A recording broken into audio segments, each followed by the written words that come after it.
Good morning! It's Sunday. Medyo matagal-tagal rin bago nakapag-vlog. Busy itong past few weeks. Anyway, update lang for our Motorstar Legend. As of 6 months of ownership, okay na okay pa. Medyo tumaas lang sa gas consumption last time dahil it took like mga 4-5 months bago ako nakapagpa-change oil. Kasi hindi naman ganun kalayo yung mga rides ko. So siguro nag-expire na yung gamit na yan. Parang nalugma na yung oil. Pero nakapagpa-change oil na ako. And then also recently yung gear oil napalitan ko yung difference na yung takbo. So malalaman natin mga gas consumption nito siguro in a few days. We'll see. Ngayon, nag-ride lang ako. Lengke ride ulit.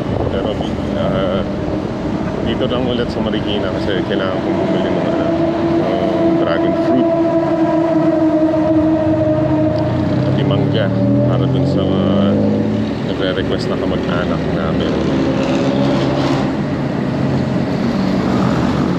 But before that, magpapagas na rin tayo sa Shell. Magpapahangin nang malaman na natin yung gas consumption.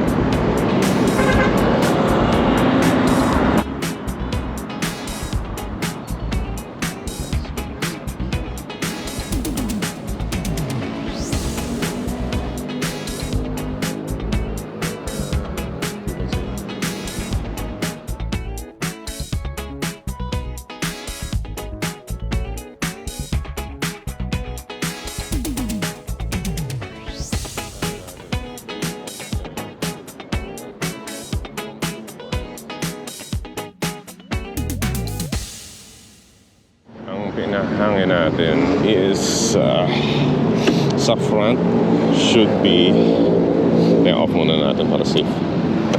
So sa front it should be 26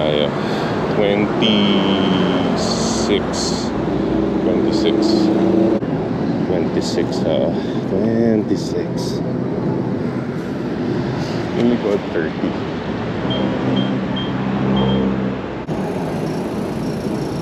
21 yung likod. Kaya pala. Yun, 30. I was running on 21 sa likod.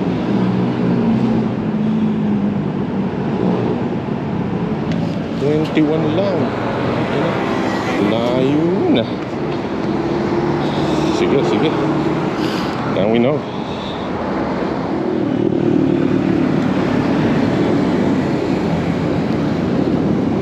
Okay, here we go.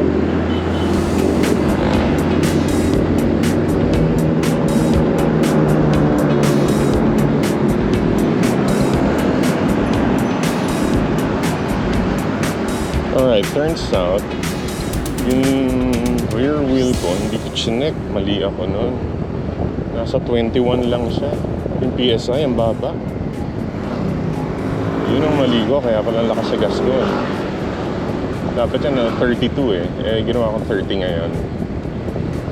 Tapos yung front ko is 26. Ayan.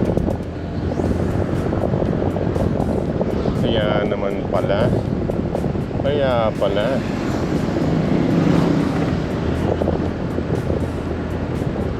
21 yung likod.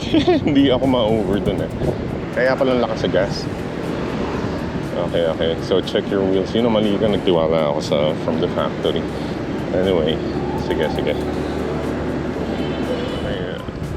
My bad dahil hindi ko chinek. It's my personal responsibility. Dapat talaga gawin. Nagtiwala kasi ako. Anyway, yeah. Dapat. Lesson learned. Moving on.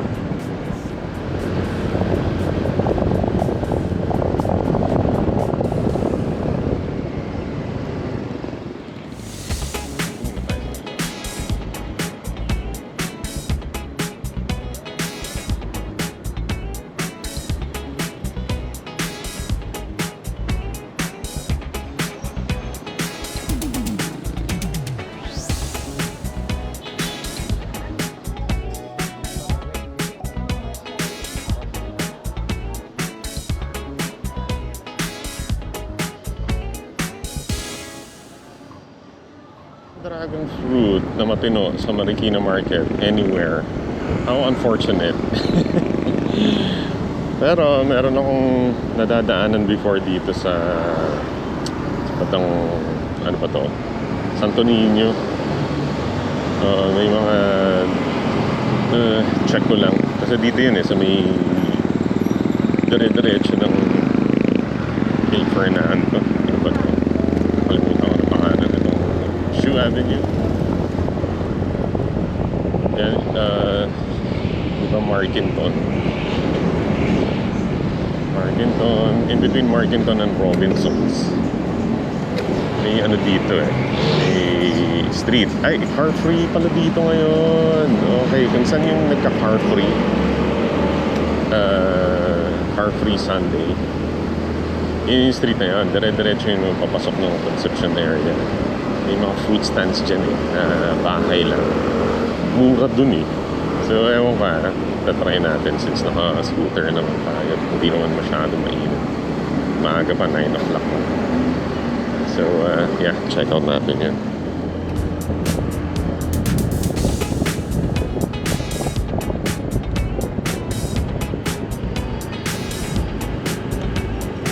Hanap lang natin yung mga fruit stands dito kasi napadaan ako dun sa kaliwa kabisado ko from the other side pop ganito. So reverse ano ako. Kaya hanapin natin pamukhang ito na romance. Yan mga dito sundan na natin itong tricycle matawid to tama ba? Ay, tama. Ito nga yun. So, yan dyan dapat tayo galing. Okay, so tapos dito, 6th Street. Yan, may fruits. Ayun, kita mo, may fruit stand. Sabi sa inyo dito, mangga.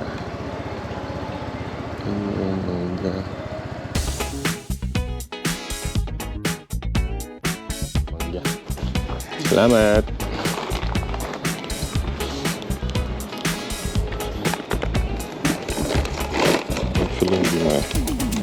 Hindi siya lamog. Okay, let's go. Well, mission accomplished. Pwede na.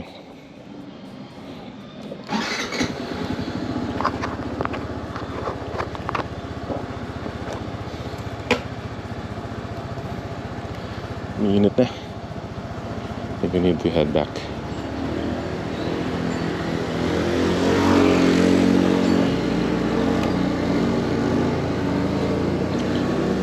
I think pwede na. Wala nga lang dragon fruit. Di ba? So far, pag-usapan natin tong Motorstar Legend 125. So far in 6 months, no problem. Walang problema. Kundi yung one time lang na nag-stall. I-video nga ako nun Pero one time lang yon. Feeling ko na nadumihan lang tong kill switch. Tapos ano pa ba? Change oil, change gear oil. Mas gumanda na yung takbo. Tapos always check your tires pala. Kasi nagtiwala ako syempre from the factory matagtag. So akala ko napakatigas ng gulong, di ba? Yung harap lang pala napakatigas. So I was running nasa 21 PSI yung sa likod. So kaya pala lakas sa gas. Kaya umabot ako 27. Ngayon pa-change oil na ako. Hindi ko na reset. Anyway, ilang kilometers na tinakbo ko. Hindi, malalaman ko yan later. So nasa video naman bago ako comfort, yes, very comfortable. 5'10" and a half ako, almost 5'11", 92 kilos ako, mabigat. Isipin mo yun, so mabigat na ako, tapos running on PSI, 21 PSI yung likod ko, kaya ang lakas sa gas. Kaya pala. Anyway, that explains it. My bad yun kasi hindi ko chinek. Dapat chinecheck yun. Anyway, so nalaman na natin yung totoo. Kaya nami-misinform tuloy yung mga nanonood ng YouTube video ko. Kasi kasalanan ko yun. Hindi ko chinek yung likod na hangin kasi nagtiwala ako sa kasa. Yung harap lang yung ginawasan ko. Yung pala napakababa. 21 lang yung 21 lang yung hangin niya. Grabe. So anyway, ngayon nasa tamang hangin na. From now on, medyo maganda na yung totoo na to. Alam niya, totoo na siya. Anyway, so from here, Marikina pa rin. Ano na tayo? Headed home na, pabalik na. We'll see. Kung may madaanan tayong food stand ulit, pero for now, just enjoy the ride.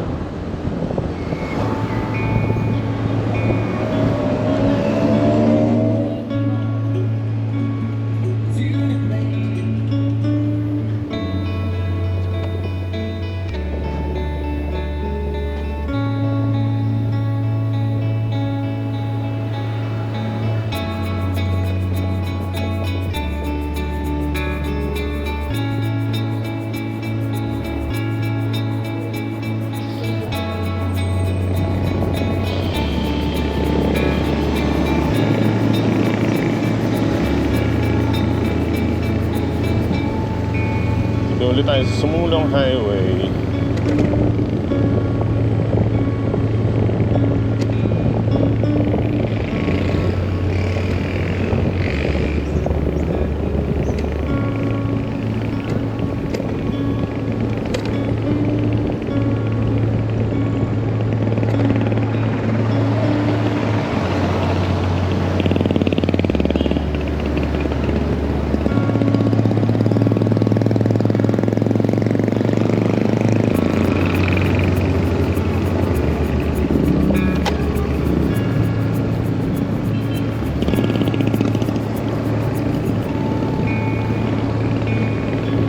Init na ang panahon.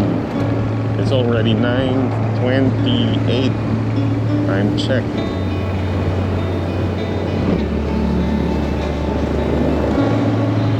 Kasi maaga pa eh. So, kabilang exit pa tayo. Dahil sa maaga pa yung papasutang gate. Pauwi. Punta tayo diretso. Now, yung speed natin, average speed ko, yung nakapag-change oil na ako, is around mga 55 to 60. Nasubukan ko na siya, umabot ako 72. Yeah, mahangin. Open face na ulit ako. So, mahangin talaga. Okay, pero yung vibrate, medyo, vibrate sa 72 kilometers per hour.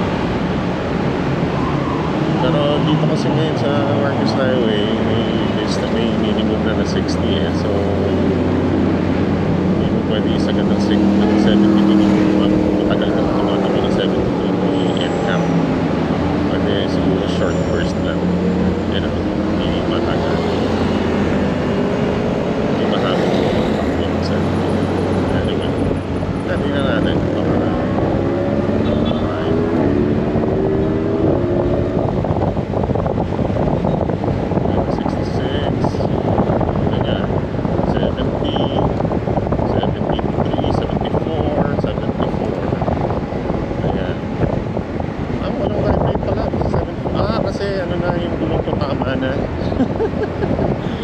So yung PSI ng gulong ko tama na, kaya kaya pinaya.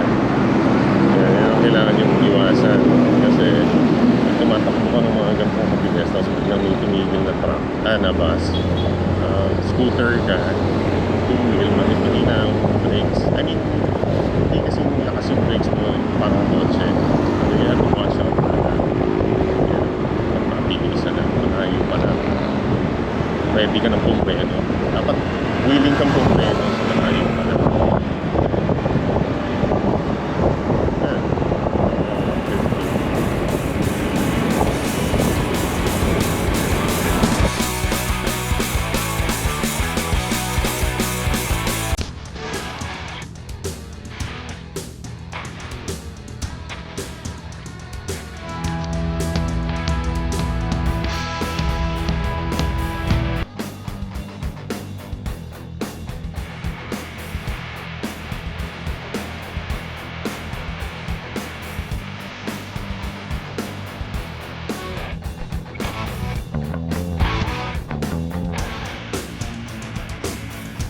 ikot tayo ng C5. Ito yung loop ko pagka nagbabike ako from Pasig to Marikina balik sa Pasig. Pero reverse. Since nakamotor ako yan.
Victor.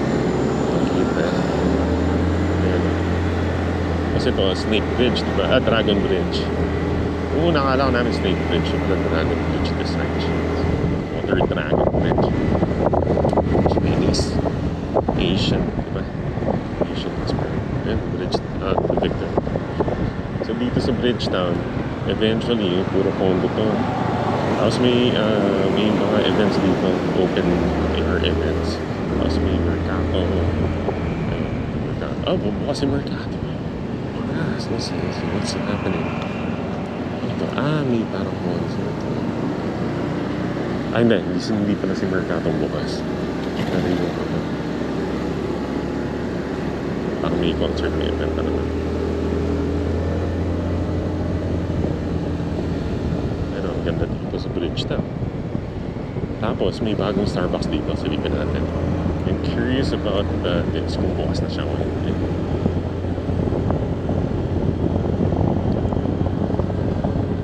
Yes, diba? Pwede ka mag-stroll, chill ride na stroll in the city with Motor Star Legend. Pwede yan. Tingnan natin si Starbucks. Bukas na! It's open! Let's see. Tapos may drive-thru. Drive-thru. Tingnan natin si drive-thru. Parking. Wow. Starbucks. Ito na. Very good. Sige. Next time, we'll try it. Next time.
si Legend today. After first change oil, engine, pati gear oil, and then tama na yung gulong. Paulit-ulit ako, no? I can't get to work na tumatakbo ng 21 PSI sa rear tire. That explains the high consumption, fuel consumption. Ngayon, tama na siya. So, in a few weeks, ito yung actual. So, ito, yung fuel consumption na to, hindi pa ito yung actual kasi manual low PSI. Pero makikita natin. Sa susunod, yun na yung totoo na talaga. Tamang PSI, tamang gulong, recommended PSI ng gulong. Tapos change oil, both engine and gear oil. Ayun na. So, sige. See you next time. Thank you for watching. Ride safe sa inyong lahat. God bless.